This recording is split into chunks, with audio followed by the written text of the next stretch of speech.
এই গতকালকের একটা কাহিনী আপনাদেরকে বলি। আমি দরবারে বসা ছিলাম, একটা মানুষ আসলো 15 থেকে 16 বছর আগে। একটু খেয়াল করবেন, 15 থেকে 16 বছর। ওনার বাবা মারা যায়। মারা যাওয়ার পরে ওনার বড় চাচা, যেটাই হোক, ওনাদের যে সম্পত্তির ভাগ দেওয়ার কথা ওইটা আর দেয় নেই, বরঞ্চ ওনার মাকে এবং ওনার একটা বোনকে ঘর থেকে বের করে দেয়। ওই যে মনে রাখবেন, বাবা স্বামী অসুস্থ হলো অনেক দাম। বাবার ছায়া যখন মাথার উপর থেকে চলে যায় না, তখন সমাজ দেখবেন আপনার আমার জন্য বিষাক্ত হয়ে যায়। যে কথা বলতো না, সাহস পেত না কখনো সামনে এসে, সেও পর্যন্ত আপনার সামনে এসে আঙ্গুল তুলে কথা বলবে। স্বামী যতক্ষণ থাকে, সে যেই করুক না কেন, যাই করুক না কেন, স্বামী যতক্ষণ থাকে দেখবেন ওই পরিবারে, সমাজে স্ত্রীদের একটা সম্মান থাকে। স্বামীটা যদি চলে যায়, মারা যায়, দেখবেন হারিয়ে যায়, তখন দেখবেন ওই বউকে যতই কোটিপতির মেয়ে হোক না কেন, কেমন জানি সমাজ আর তাকে দাম দেয় না। সেজন্য আর রিজালু কাওয়ামুনা আলান নিসা, এটা রবের ফরমান। সেজন্য আমি অনুরোধ জানাবো, বাবা যদি ল্যাংড়াও হয়, প্যারালাইসিসও হয়, অনেক কোটি টাকা দামি, অনেক কোটি টাকা দামি। স্বামী যদি একদম মাজুরও হয়, অর্থ ইনকাম নাও করতে পারে, এটা অনেক দামি। এটাকে সম্মান দিবেন। স্বামীর কর্তব্য স্ত্রীকে ভালোবাসা, স্ত্রীর কর্তব্য স্বামীকে সম্মান দেওয়া, সন্তানের কর্তব্য মা বাবাকে সেবা দেওয়া। আল্লাহ সবাইকে কবুল করুক। আমার কথায় কোনো কষ্ট পেয়েছেন? যেটা বাস্তব সেটা বলতে হবে। এখানে অনেক বাপখারা সন্তান আছে, আছে না নাই? এক সময় যারা কথা বলতো না, তারাও আজকে চিল্লে কথা বলে। ওই যেটা হলো একটু আগে, তো 15 থেকে 16 বছর আগে ওনার চাচা অথবা যারা যাই হোক ঘর থেকে বের করে দেয়, সম্পত্তি কিছুই দেয় না। তখন উনি মোটামুটি বুঝার বয়স হয়েছেন আর কি। এরপরে ওনারা চলে গেলেন ঢাকায়। আল্লাহর কি মেহেরবানি, আমি বলছি একটু শুনেন। কেউ না থাকলে আমরা একটা কথা বলি, যার কেউ নাই। এবার দেখেন, মাকে নিয়ে উনি চলে গেলেন, ছোট বোন না, মোটামুটি বয়স হয়েছে বুঝার। এবার ঢাকায় যাওয়ার পরে সাইদাবাদের ওইখানে বাস কাউন্টার থেকে নামার সময় একজন মধ্যবয়স্ক মোটামুটি ওনার সাথে, একটা মানুষের সাথে দেখা হয়। তো ওনাদের গাড়ি ভাড়াটাও তেমন ছিল না। তো বাস থেকে নামার পরে ওই ব্যক্তিটা চিন্তা করলেন, আমি যদি কোনো একটা কুলির কাজ করি এখন, তাহলে কিছুটা টাকা তো পাবো। কিছু টাকা পেলে আমার মাকে, আমার বোনকে কিছুটা তো খাওয়াইতে পারবো।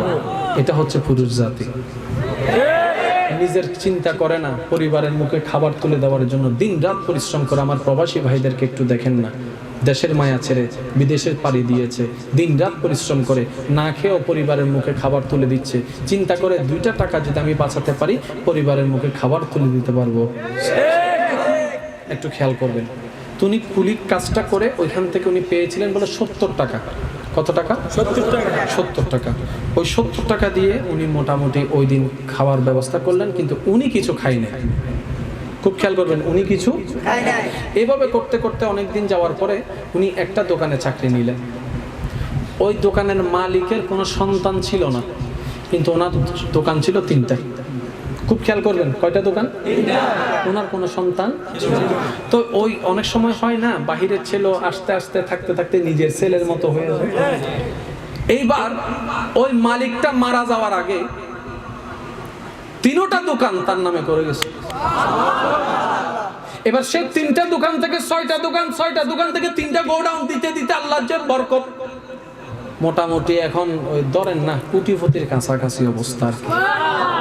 দেনেওয়ালা আল্লাহ যে কখন কোন ভাবে কাকে দেয় বলা যায় না। এইবার সে মানুষটা অনেক দিন পরে তার মা বলে যে, চল তোর বাবার কবরটা একটু জিয়ারত করে আসি, তোর তো গাড়ি টাড়ি হয়েছে, হ্যাঁ একটু গ্রামের বাড়িতে যাব। এবার গ্রামের বাড়িতে আসার পরে দেখে ঘর যেটা ছিল ওটা আরো ভেঙে গেছে, নাই বলতে কেউ নাই। করো আমার চাচা কই, যেটা কই, ছেলেরা বলতেছে কোন চাচা কোন যেটা, তাকে তার কেউ চিনছে না ভালো করে ওভাবে, কারণ ওই যে বলে না কোট প্যান্ট টাই।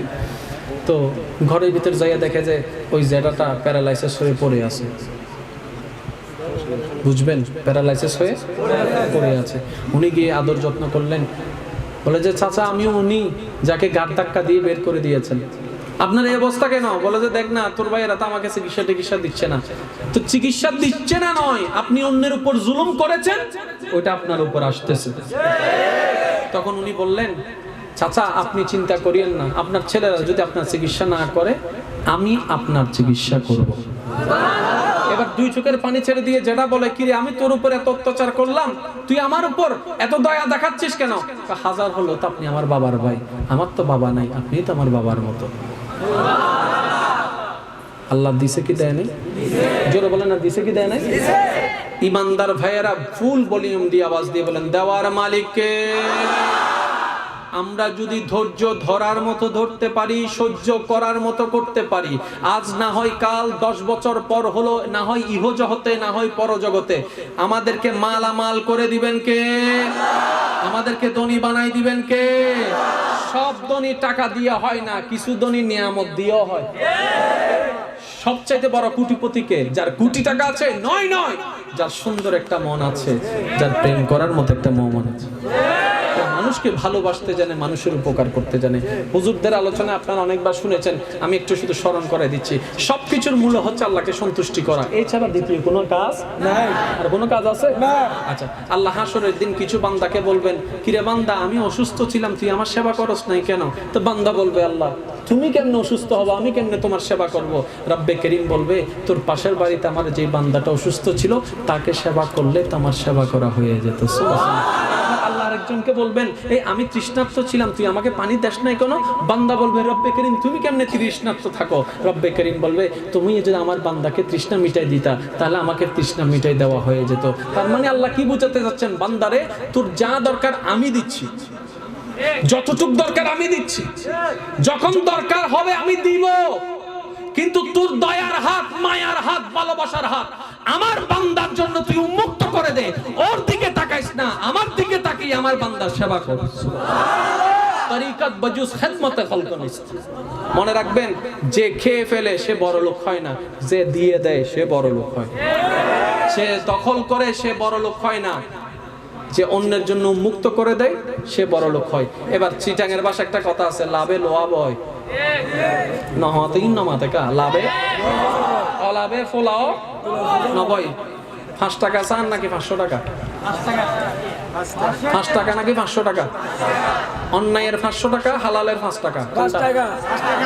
জোরে বলেন না। আপনাকে আশেপাশে অনেকে বলবে, তুই তো বেকুব, তুই তো গাদা, 500 টিয়া সারি 5 টিয়া কিনলে ল। এগুলো হচ্ছে, মনে রাখবেন, এগুলো সে বলছে না, শয়তানে বলাচ্ছে। যে এই পয়েন্টগুলো আমরা অনেক সময় বুঝি না বলে ভুল করে ফেলি। এগুলো ব্যক্তির কথা নয়, এগুলো শয়তানে ভর করে বলাচ্ছে যে যেন আমরা ডিমোটিভেট হই।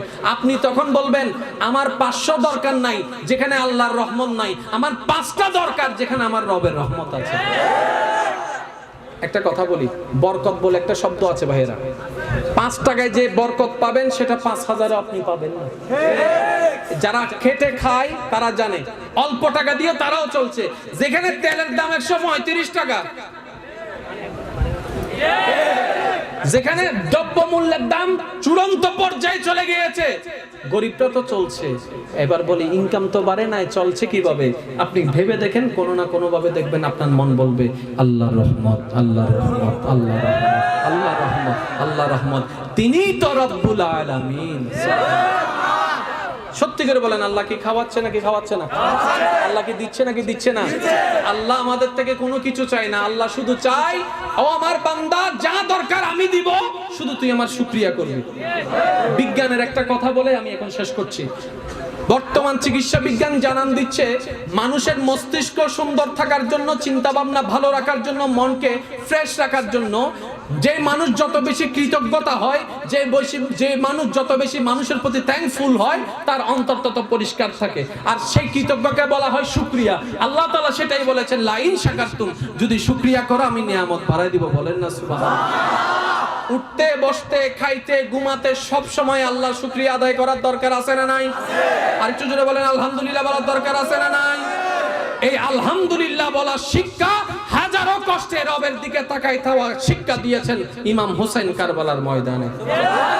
পানি পাই নাই, আল্লাহকে ছাড়ে নাই। পানি পাই নাই কিন্তু আল্লাহকে ছাড়ে নাই। হাজার কষ্ট পেয়েছে, আল্লাহর পথ ছাড়ে নাই ইমাম হোসেন। আল্লাহ আমাদের সবাইকে বুঝার আমল করা